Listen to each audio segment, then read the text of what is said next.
Hey, my name is Chris. Welcome to my shop. Today what I have for you is more of a, I guess you would call it a proof of concept kind of thing, or to be more specific, proof of ability type of thing. And what I'm talking about is something that I know can be done because others have done it. The question is, can I do it? And that's what I want to find out today.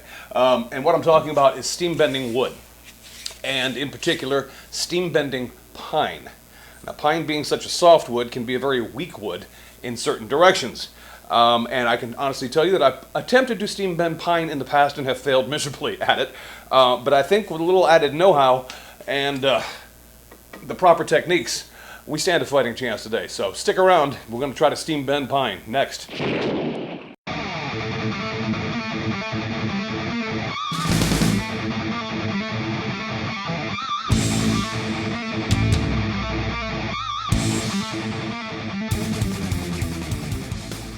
Okay, steam bending wood. There are a couple of basic rules that I start out with. And the first of which is, these are the same rules, by the way, that I use when I disinfect wood inside a steam box, because you can do that as well, following these same two rules. First thing you want to do is bring the temperature in the steam box up to 212 degrees. After that, for every quarter-inch thick board that you have, for a quarter-inch thick board, you would leave it in the steam box for 15 minutes. So therefore, if you were going to do an inch thick board, you would leave it in there for an hour. Now today we're going to be doing 1/8 of an inch. So according to those calculations, I should be able to put this in there and leave it in there for like 7.5 minutes, and it should be ready for me to steam bend.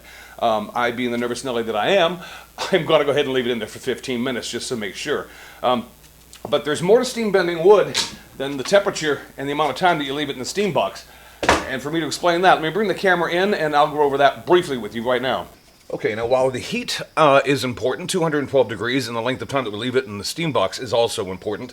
Perhaps the most important thing that you need to consider on the wood that you're going to be using is grain direction. And in pine, we also need to consider knots.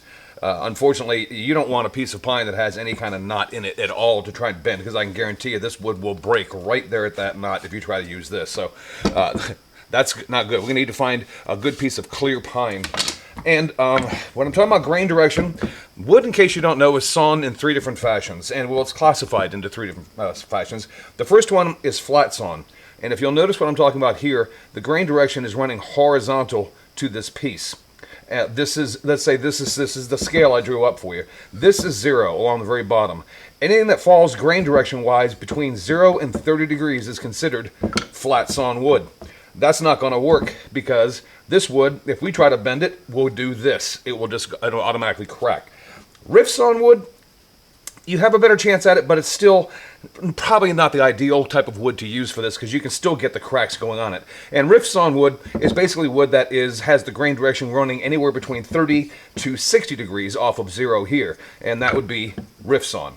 What we ideally want to use is quarter sawn wood, where the grain direction is running vertically up and down and not horizontally, and that is wood that is anywhere between 60 and 90 degrees, and you determine that by obviously looking at the end grain of the wood to know what you're working with. So you've got quarter sawn, rift sawn, and flat sawn. What I need to do is try to find a piece of pine in my shop that I can cut and make quarter sawn, and then we'll be using that to go ahead and bend around the frame that we're going to be using today. And I'm not going to, because this is a test of ability and not a concept, I'm not going to use any kind of fancy fence. I'm just going to be using the underside of this little stool here. And I'm going to be trying to bend a piece of pine around this. And I can tell you right now, that's about ready to break. But we're going to hopefully be able to do this by introducing the steam in the amount of time that we do it. So let me get the steam box fired up. We'll get it up to 212 degrees, and then we'll insert the wood, and then we'll give this a go.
actually worked.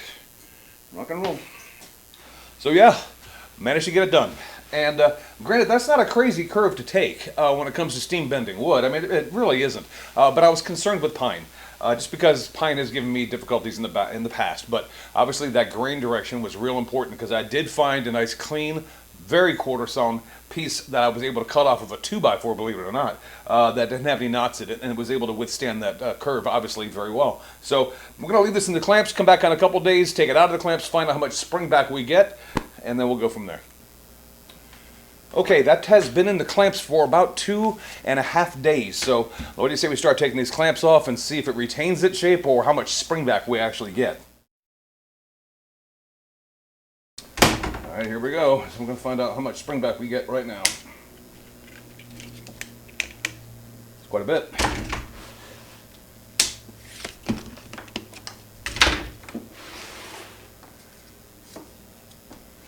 But the important part is we've already trained this wood. I can bring it back in without too much of a worry of it breaking. So,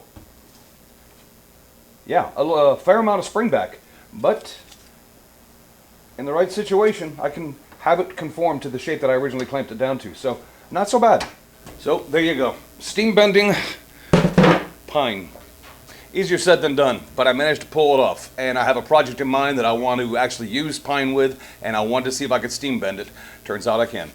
Hope I was able to pass along a little information today, maybe some things that you did or maybe didn't know. But either way, you guys get busy. Get out in your shops. Go out and make that first cut and get something done.